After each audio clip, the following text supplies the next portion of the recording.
Hey guys, today I'm coming to you from the rooftop of 135 Congress Street with Michael Labrie, a local businessman and developer, restaurateur, photographer as I know him. Little disclosure, I had the opportunity to spend 2 weeks in Sylhet, Bangladesh with Michael on a medical mission. And just here for a little Q&A with Michael. Thanks for joining me, Mike. Yeah, great to be here with you. So tell me a little bit about your background, your history in Portsmouth. Well, to use my trite line, I was born in City Hall, literally. The people that know that as the old current... the City Hall used to be the Portsmouth Hospital. Sure. Had my appendix out in the assessing department. So, other than that... Do they still tax it? It was taxing. Yes. So, we were living in Danvers and other places. Moved back to the Seacoast when I was age 8. Been here ever since.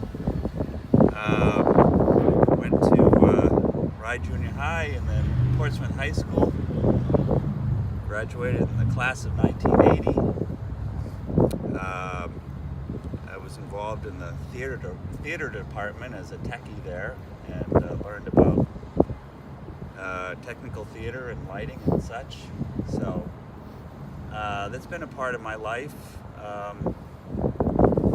And my father was a developer, so I kind of grew up in real estate and building, construction.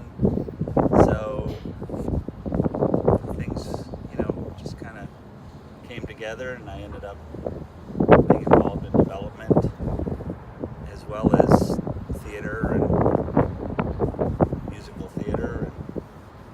So that includes singing?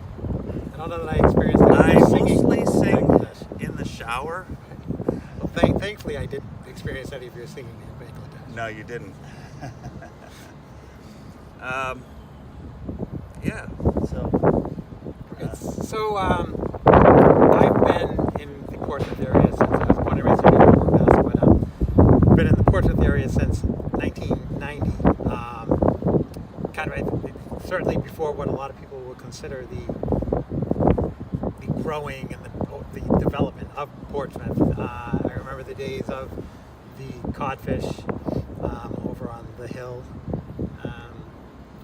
Yeah. And the old Parade Mall and all those sorts of things. The old Rosa when they had live entertainment, State Street Rhythm and Blues and T.J. Wheeler in those days. Oh yeah, yeah. There's been a lot of changes in Portsmouth. I remember the old Theater by the Sea, which I think was in the Dolphin Striker building, and then they were over where the Seacoast Rep is now. And I volunteered for them when I was in high school. I remember I was making 90 cents an hour doing lighting over there. But there's been an awful lot of changes, a lot of development in Portsmouth. A lot of restaurants have come and gone. Blue Strawberry. A lot of people consider that the grandfather of the restaurant boom. Right, the first gourmet restaurant in the city for the most part. I think it's moving in generally a good direction in the city. There's some questionable development, but I enjoy taking some of the older rundown buildings and kind of sprucing them up and renovating them and making them shine again, like we're doing here at 135 Congress Street. So tell us about that. Some people may be familiar if they're not familiar with 135. Most recently known as Sake. It was the 1996. Peter Chen purchased the building from the Goodman family. They had purchased it from the YMCA in 1957, building was built as the YMCA in 1904, and at the time it was just a beautiful state-of-the-art building designed by an important Boston architect. And in 1957, the Y could no longer make things go around, so they sold it. Goodman's Men's Shop bought it, renovated the first floor, and the top 3 floors have been in mothballs ever since 1957. So it's like kind of walking into a time capsule. Yeah, absolutely. So when I first came in, my brother and I, our heads started spinning at the thought of what could be once again in this building. And that was 2 years ago. What was that inspiration to take that first leap to even just call up and say, we want to check this building out? The owner of the building at the time, he wanted to sell. His wife instructed him that he was going to be retiring. And I had a property on Route 1 which I had developed, which the meat house was in. And I had it on the market for sale, and Peter Chen called on that, and he didn't like the price that I was asking, but he asked if I'd be interested in perhaps working a trade or partial trade towards a building that he had. I said, I don't know, maybe. Let me take a look. So the next morning, we came through here before his business opened. Had about 10-15 minutes to go through, and we made our way up into the 3rd floor, which is where the great performance hall is. And as soon as I entered that space, it was kind of history from there. Sure. Yeah. It had been a dream of mine to open a dinner theater type concept for really the last 30 years. It's been in the back of my head, so I knew this was the right place. An ideal location for it. Yeah. So tell us a little bit more about that dinner theater concept and what you're looking to build out here. Well, it's a place where you can listen to some excellent music, focusing on jazz and blues, and be sitting at a 2-top or a 4-top table with your sweetie, and people will bring you food and bring you martinis, chocolate cake, whatever you want while you're listening to this live music. up there. Yeah. I mean, it doesn't get any better than that.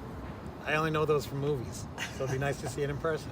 Right, and so that concept doesn't exist in the Seacoast, certainly, and there's not really much of it being done particularly well, even in the greater Boston area. So we're planning on doing it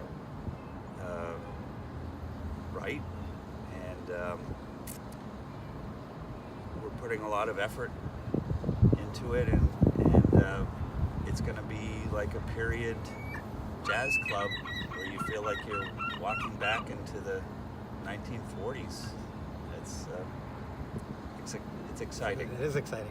Any direction for the first floor? We do have some strong interest in the first floor. We're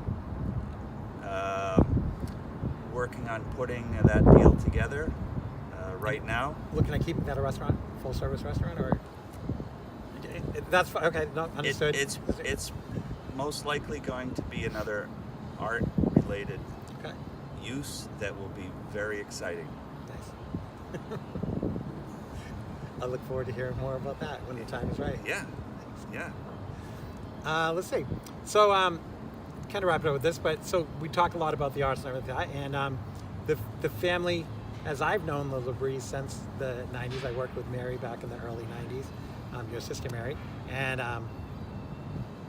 over the years I know that the Labries have been very involved philanthropically with recreational and theatrical endeavors in town. Yeah, well, when we opened the River House, we became the title sponsor for the River House Restaurant Concert Series, Prescott Park, with beautiful open air venue, and they've done great things, and that worked out really well. So a few late years beyond that, I had the opportunity to support the music hall, and we became the first season sponsor there, and I think we're in our 8th year or so there. Sounds about right, because I think I have 8 of those cups. Yeah, the sippy cups. I love those cups. We've been doing the Music by the Sea concert series down to the Seacoast Science Center, which happens in July. And being in the hospitality industry, it's just been a really good synergy, supporting music and the arts and feeding people. It's not a bad place to be. Right. Cool. All right, well, I won't keep you out in this. Well, the sun's nice, but the wind's a little bit chilly. But I appreciate you taking the time, and I look forward to seeing this project come to fruition and sitting down and maybe having a cocktail or two with you. Great, that sounds like fun. And you know, you can follow us at Facebook 135 Congress on this particular project, and there's a lot of exciting posts that let you behind the curtain, so to speak. Yes, awesome, cool. Michael, thanks a lot, man. All right, Take care. thank you.